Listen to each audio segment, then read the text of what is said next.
Manima. I'm Tahir Dhindsa and you're watching SDTV. COP30 is ended and delegates have come back. I've come across a couple of them. There's mixed emotions. Few says that on implementation side there's a progress, and few says that the host country was very much with the developing part of the world, especially those who are actually getting problems out of the climate change, not to be with who have just caused it. So obviously, to assess what were the expectations before that and what has come out of it, once again we have asked Dr. Abid Suleri to become a guest with us. Before that, we had an interview in which he gave his expectations, which we try to juxtapose later on. But now he's here, so we can ask him what he thinks is the bottom line of this COP. Dr. Abid, very warm welcome. Just say a few things on that, and then we'll rumble on further. Well, I think the positive side first, and the mere fact that COP30 actually got convened in this faltering multilateral era. I think one must appreciate it. The forums like COP30, where all countries they can get together. So you're convinced it's faltering? Of course, everyone is convinced. So the forums like this, where at least countries they can come together and they can raise their differences, is important. Now, second aspect is what needs to be done and what outcome emerged from COP30. And I would remind that just 2 weeks before this COP30, the UNEP released its Emission Gap Report. Now, Emission Gap Report is an internationally scientifically driven report which tells us the type of and the quantity of emission which is being released, and how far the planet is from overheating, and whether this 1.5 degree centigrade, this voluntary target which countries agreed in Paris Agreement back in 2015, whether it's still achievable or not.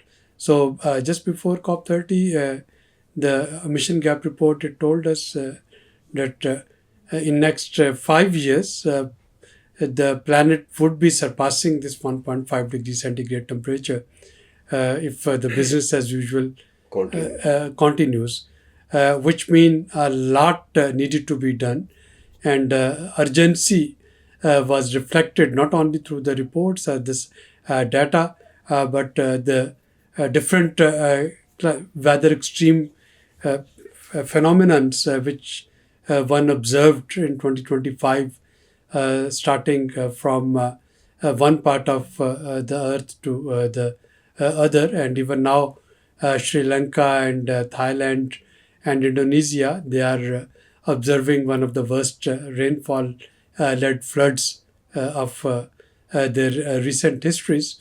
So of course this warming earth and depleting ozone layer, that is causing problems, that is no secret.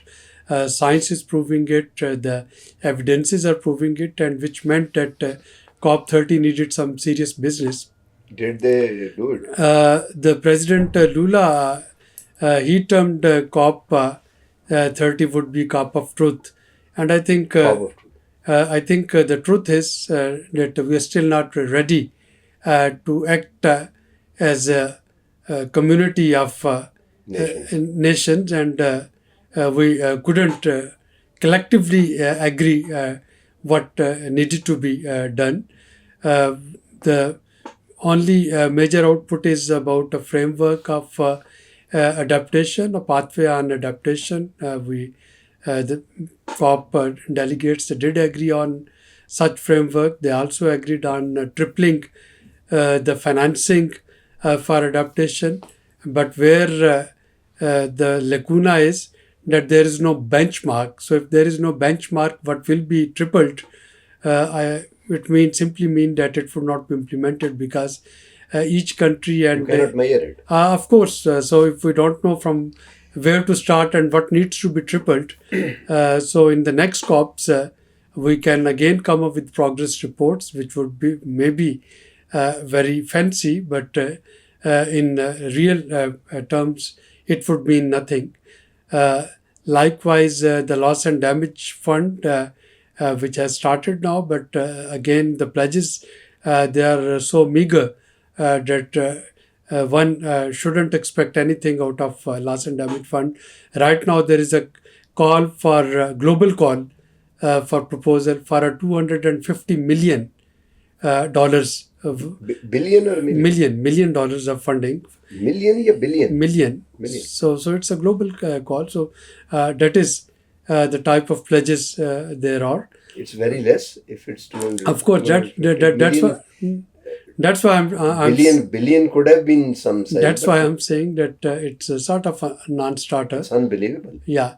Then one comes to climate financing, the Baku to Balam road map for $1.3 trillion climate financing. Again, nothing concrete could come out of it.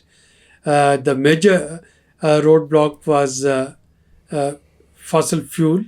The initial language was quite assertive to come up with some sort of roadmap for phasing out of fossil fuel. EU supported it, and so is many Pacific countries, but Saudi Arabia, India, and Russia, they resisted, And US. no, US didn't send any delegation. Oh, okay, yeah. So US has sort of already left this Paris Agreement and this COP process. But Saudi Arabia, India, and Russia, they created resistance, and ultimately in the final negotiated document, there is no mention of fossil fuel phase out or fossil fuel. There is a indirect mention of UAE COP28 agreement, which also included this phasing out of fossil fuel, but there is no direct mention of it. And it's for the first time that COP30 document and the host country, they said that they would be continuing the discussion around adaptation and around finance and around fossil fuel in G20 and in other huddles. So Colombia would be co-hosting a huddle which is outside COP30 to discuss the fossil fuel phase out roadmap. So I can say that a lot of the things that needed to be done in the context of the urgency that the world is facing Has not been. is not discussed there. Neither were the innovative solution, which perhaps are needed.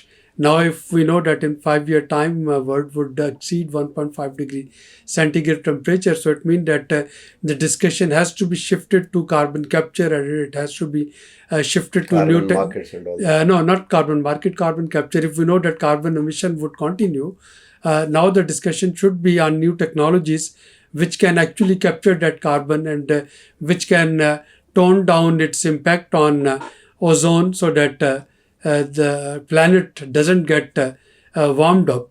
And we are still not ready to discuss such technologies. And I think now, if we know that we will not be reducing our emission, the discussion should immediately be focused on how to then capture that emission, or how to tone down that emission so that its negative consequences can be minimized. You know, a gentleman was here at SDPI, if you remember, to present a technology the US that was sending the back, and we asked him that could be used as a weapon of war. You remember that? So technologies, they will have to be taken with a pinch of salt. But I was just thinking at a lower level, Okay, the yardstick was early. We would talk about Copenhagen and all that. Then, but the yardstick standards were measured to measure. The standards were set on Paris. Do you think that this COP is now measuring everything with Paris, or everything they measured with the previous COP? With the previous COP, Tahar, the problem is that even the France, which should take pride in Paris Agreement, is withering away. is withering away. So whole EU, despite their good intentions, they are not able to now follow their green commitments. War in Ukraine and the pledges for NATO strengthening 5% of the GDP. NATO, that is actually pushing EU countries away from their green commitments. United States has already withdrawn from Paris Agreement, although it hasn't withdrawn from UNFCCC, but they didn't send any federal delegation for COP30. So the geopolitics is actually affecting what was discussed or what would be discussed in future COPs, at least in the near future. I was not there. You have just visited there, so you can better tell about the feel when you are at a place. China has already declared that by year 50 they'll be carbon neutral. So they are working on that. India is a developing country, so obviously they want to use fossil fuel. There is no doubt. They don't want to. They use a lot of their indigenous coal as well, open pit mining and everything. Do you think without US, COP is already dead?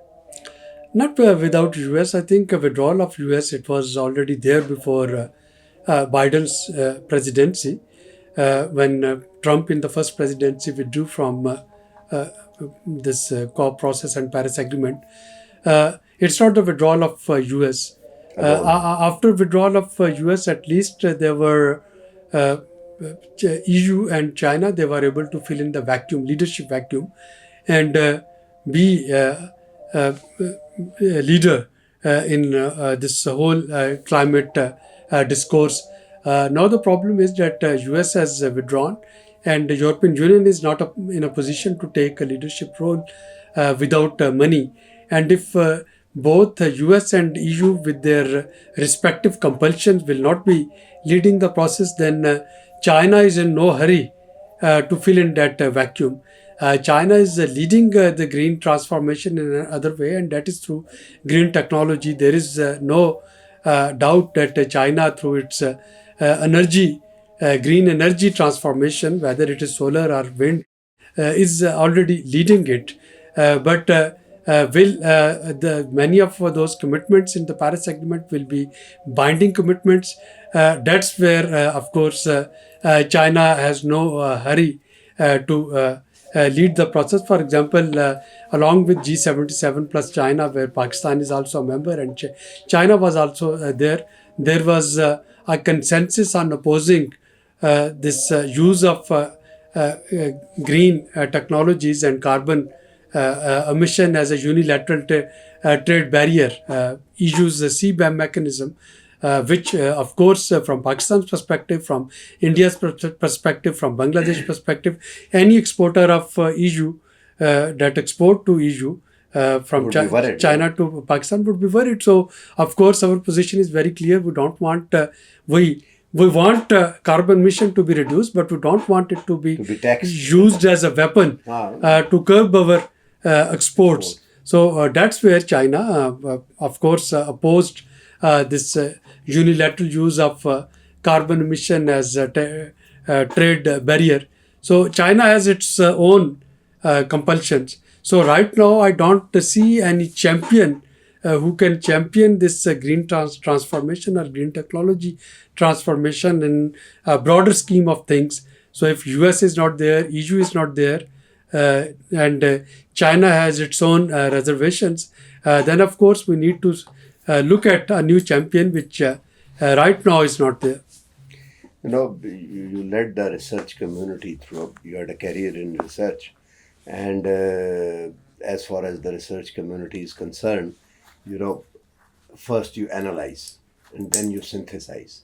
As Aldous Huxley has said, from particular to general, or general to particular, which is deduction and induction, which we called quantitative and qualitative your discussion.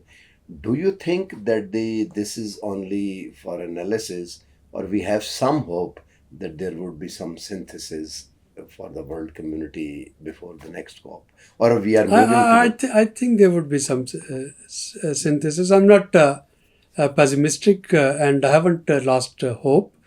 Yes, different countries and different members of UNFCCC, they have their own compulsion. But again, climate change is something which is already here. It is affecting everyone, irrespective of our income level, irrespective Yeah. of our development level. And the alternative technologies are cheap and easy to adopt. Whether it is for the love of greening the planet, or it is Pure economy. pure economy, because fossil fuel is getting expensive. So I think by next COP, there would already be certain progresses in a different part of the world, which can be consolidated as some positive measure. As I Some said, unilateral yeah, path. as I said in the beginning, that the mere fact that COP takes place every year, that in fact is a big achievement. And next COP would be convened in Turkey under the presidency of Australia.